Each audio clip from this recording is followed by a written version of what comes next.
வணக்கம் நண்பர்களே. அதாவது புது ரெக்ரூட்மெண்ட் அப்டேட்டோட தான் இந்த காணொலி இருக்க போகுது.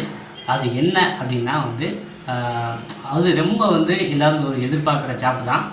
நம்ம பெரும்பாலும் ஸ்டேட் கவர்மெண்ட்டுக்கு தான் நம்ம அப்டேட் கொடுத்துருப்போம். இப்போ பேங்க், அதாவது ஸ்டேட் பேங்க் ஆஃப் இந்தியாவில் கிளரிக்கல் ஜாப்புக்கான ரெக்ரூட்மெண்ட் அனௌன்ஸ்மெண்ட் பண்ணியிருக்காங்க. ஸோ நிறைய பேர் பார்த்துருப்பீங்க. ஸோ பார்க்காதவங்களுக்கு தான் இந்த காணொலி.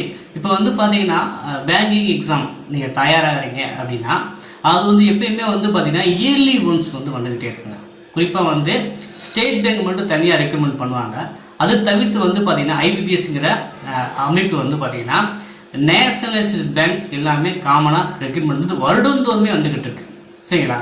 குறைஞ்சபட்சம் தமிழ்நாட்டில் இப்போ ஸ்டேட் பேங்கில் 13,700 சம்திங் வேகன்சி அனௌன்ஸ்மெண்ட் பண்ணியிருக்காங்க. அதில் தமிழ்நாட்டுக்கு மட்டும் பார்த்தீங்கன்னா 300க்கு மேலே வேகன்சி இருக்குது. ஓகேங்களா? அது கிளரிக்கல் கேடர் தான். இதுக்கு எனி டிகிரி முடிச்சிருந்தாலே இந்த பணிக்கு நீங்கள் விண்ணப்பிக்கலாம். அது விண்ணப்பிக்க வயது பார்த்தீங்கன்னா 28 வயது. அப்புறம் ஏஜ் ரிலாக்ஸேஷன் பார்த்தீங்கன்னா SC/ST 5 வருடங்களும் ஓபிசி பிரிவினருக்கு 3 வருடங்களும் இருக்குது. அதனால் ஓபிசி பிரிவினர் பார்த்தீங்கன்னா 31 வயது வரைக்கும், SC/ST பிரிவினர் 33 வயது வரைக்குமே இந்த பணிக்கு விண்ணப்பிக்கலாம். விண்ணப்ப கட்டணம் பார்த்தீங்கன்னா EWS அப்புறம் ஓபிசி கேண்டிடேட்ஸ்க்கு ஜெனரலுக்கு 750 ரூபாயும், இதர பிரிவினர் SC/ST பிரிவினருக்கு பார்த்தீங்கன்னா விண்ணப்ப கட்டணம் விலக்கும் கொடுக்குறாங்க. சரிங்களா? ஸோ விருப்பம் உள்ளவங்க இந்த பணிக்கு விண்ணப்பிக்கலாம். ஸோ ஆல் ஓவர் இந்தியா 13,000க்கு மேலே வேகன்சி இருக்குது. தமிழ்நாட்டை பொறுத்த வரைக்கும் பார்த்தீங்கன்னா ஸ்டேட் பேங்க் ஆஃப் இந்தியாவில் 300க்கு மேலே வேகன்சி இருக்குது. ஸோ இதுக்கு எக்ஸாம் பேட்டர்ன் என்ன அப்படின்னு பார்த்தீங்கன்னா அது 2 கேட்டகரியில் வைக்கிறாங்க. ப்ரிலிமினரி எக்ஸாம் அப்புறம் மெயின் எக்ஸாம். சரிங்களா? ஸோ நீங்கள் ப்ரிலிமினரியில் பாஸ் பண்ணால் மட்டும்தான் நீங்கள் மெயின் போக முடியும்.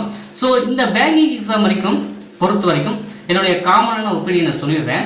அந்த பேங்கிங் எக்ஸாம் பார்த்தீங்கன்னா அவங்க எக்ஸ்பெக்ட் பண்ணுறது என்னன்னா ஸ்பீடு அண்ட் அக்யூரசி. சரிங்களா? நீங்கள் நீங்கள் இப்போ ஆன்லைன் எக்ஸாம் தான் இருக்கும். சிஸ்டத்தில் பார்த்தீங்கன்னா ஸோ நீங்கள் பார்த்தீங்கன்னா இப்படி பார்க்கக்குள்ளேயுமே நேரம் ஓடிக்கிட்டே இருக்கும். சரிங்களா? ஸோ நம்ம அந்த நேரத்தில் என்ன தேவைன்னா ஸ்பீடாக இருக்கணும், அதே போல் அக்யூரஸியாக இருக்கணும். ஸோ இதுதான் பேங்கிங் கான்செப்டே. ஸோ இது எப்படி கிடைக்கும் அப்படின்னா ஸோ நீங்கள் பார்த்தீங்கன்னா இந்த பேங்கிங் எக்ஸாம் பொறுத்த வரைக்கும் ப்ராக்டிக்ஸ் மட்டும்தான் உங்களை அந்த வேலைக்கு அமர்த்தும். சரிங்களா? ஸோ நீங்கள் மற்ற டிஎன்பிசி போன்ற எக்ஸாம் கொண்டு பக்கமாக படிக்க தேவையில்லை. 1 வருஷம் 2 வருஷம் படிக்க தேவையில்லை. ஆனால் இதுக்கு எவ்வளோ தூரம் ப்ராக்டிக்ஸ் பண்ணுறீங்களோ அந்த அளவு இந்த வேலையை இப்போ பெறலாங்க. சரிங்களா? குறிப்பாக பார்த்தீங்கன்னா ப்ரிலிமினரி எக்ஸாமுக்கு 100 கொஸ்டின் கேட்குறாங்க. அப்போ ப்ரீவியஸ் இயருக்கு அது செட்டில் நீங்கள் குறைஞ்சது ஒரு 30 செட்டு நீங்கள் ஒர்க் அவுட் பண்ணிட்டு போட்டு பார்த்தா தான் அதில் ப்ரிலிமினரியே நீங்கள் கிளியர் பண்ண முடியும். சரிங்களா? அப்போ 30 செட்டு போட்டு பார்த்தா தான் அந்த வேயை ப்ராக்டிஸ் வரும். அந்த ப்ராக்டிஸ் பண்ணுறது மூலமாகவே உங்களுக்கு நிறைய ஷார்ட்கட் தெரிய வரும். சரிங்களா? ஸோ இதுக்கு இன்னொரு விஷயம் என்ன அப்படின்னா நீங்களாவே செல்ஃபாகவே படிச்சுட்டு போகிறது கஷ்டம். சரிங்களா? இந்த பேங்கிங் எக்ஸாம் இருக்கும் நிறைய ஷார்ட்கட்ஸு ட்ரிக்ஸு இந்த ஐடியாஸ் தெரிஞ்சால் மட்டும்தான் நீங்கள் அங்கே ஜெயிக்கவே முடியும். ஸோ இது பார்த்தீங்கன்னா இந்த வெளியே ப்ராக்டிஸ் மூலமாக வரலாம், இல்லை நீங்கள் கோச்சிங் கிளாஸ் போகிறது மூலம் வரலாம், இல்லை நிறைய யூடியூப் சேனலில் ப்ராக்டிக்ஸும் கொடுக்குறாங்க. சரிங்களா? ஸோ அதனால் ஸோ இந்த பேங்கிங் எக்ஸாம் ப்ரிப்பேர் பண்ணுறீங்க அப்படின்னா இப்போ ஸ்டேட் பேங்க் அனௌன்ஸ்மெண்ட் பண்ணியிருக்காங்க. ஐபிபிஎஸ் பார்த்தீங்கன்னா ஒவ்வொரு வருடமும் ஜூன் மாதத்துலேருந்தே தொடங்கிடுவாங்க. இப்போ ஸ்டேட் பேங்கில் ஒரு பல்காக தான் ரெக்ரூட்மெண்ட் போட்டிருக்காங்க. ஸோ ஐபிஎஸ்ஸை பொறுத்த வரைக்கும் பார்த்தீங்கன்னா அங்கே ரீஜனல் ரூரல் பேங்க்னு ஒரு தனியாக ரெக்ரூட்மெண்ட் வரும். அது கிளர்க்கு அசிஸ்டன்ட் மேனேஜர் லெவலில். சரிங்களா? அதுக்கப்புறம் பார்த்தீங்கன்னா ஐபிஎஸ் கிளர்க்கு போடுவாங்க, ஐபிஎஸ் பிஓ போடுவாங்க. ஸோ இது எல்லாமே டிகிரி குவாலிஃபிகேஷன் தான்.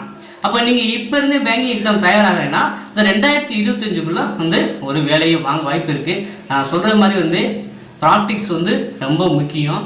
ப்ராக்டிக்ஸ் பண்ணிக்கிட்டே இருந்தால் மட்டும்தான் இந்த மாதிரி பேங்கிங் எக்ஸாமில் சாதிக்க முடியும். ஸோ இந்த மாதிரி நான் பண்ண தயார், எனக்கு 1 வருஷத்துக்குள்ளே அரசு வேலை வேணும் அப்படின்னு ஃபீல் பண்ணுறவங்க இப்போ இருந்தே நீங்கள் களத்தில் இறங்கலாம். ஸ்டேட் பேங்க் எக்ஸாமுக்கு அப்ளை பண்ணுற லாஸ்ட் டேட் பார்த்தீங்கன்னா ஜனவரி 7. ஸோ டேட் இருக்குது.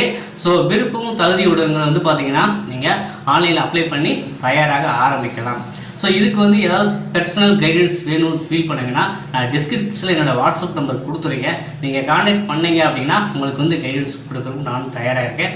ஸோ இதே போல் தகவலுக்கு காணொலிகளுக்கு தொடர்ந்து நம்ம சேனலை சப்ஸ்கிரைப் பண்ணி இருந்தீர்கள். மீண்டும் சந்திப்போம். நன்றி, வணக்கம்.